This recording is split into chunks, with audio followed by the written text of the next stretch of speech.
तीन एटीएम लुटेरा हेले गिरफ घरे तेलंगाना काम करने ପାଇଁ ଯାଉଛୁ କହି ତିଲେଶ୍ୱରରେ କରୁଥିଲେ एटीएम लुट किंतु विफल होइथिला एटीएम लुट योजना। बौद्ध पुराणाकटक थाना पुलिस हाथ में एटीएम लुटेरा गैंग 2 दिन तले बौद्ध जिलार पुराणाकटक थाना तिलेश्वर ग्राम में विलंबित राति एटीएम लुट होइथिबा पुलिस निकट में होइथिला अभियोग।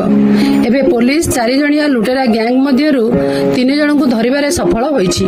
सूचना अनुसार बौद्ध जिला पुराणाकटक थाना अंतर्गत तिलेश्वर ग्राम में थिबा एसबीआई एटीएम उपरे दुर्बृत्तों नजर पड़िथिला।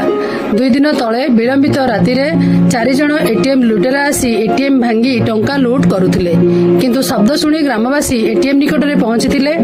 फल ग्रामवासी को देखि लुटेरा माने घटनास्थल चंपट मारिथिले। अभियोग पाई घटनास्थल में पुराणाकटक पुलिस और साइंटिफिक टीम आसी तनाघना सह सीसीटीवी जांच पर अनुगुल जिला आठमल्लिकरू 3 जन लुटेरा को काबू करिबारे पुलिस सफल होइथिबा बेले आउ जणे लुटेरा मास्टरमाइंड फेरार रहिछि। मुख्य अभियुक्त धरिबा पई पुलिस तदंत जारी रखिछि।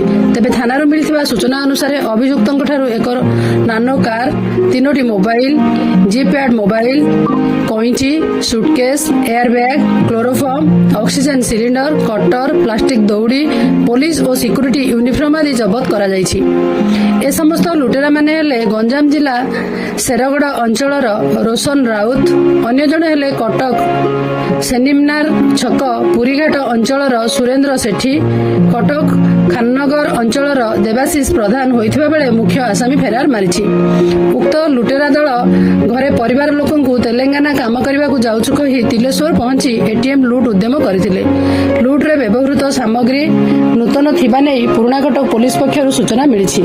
पुलिस एक मामला रुजु करी 3 लुटेरांकु गिरफ करी कोर्ट चालान करिछि।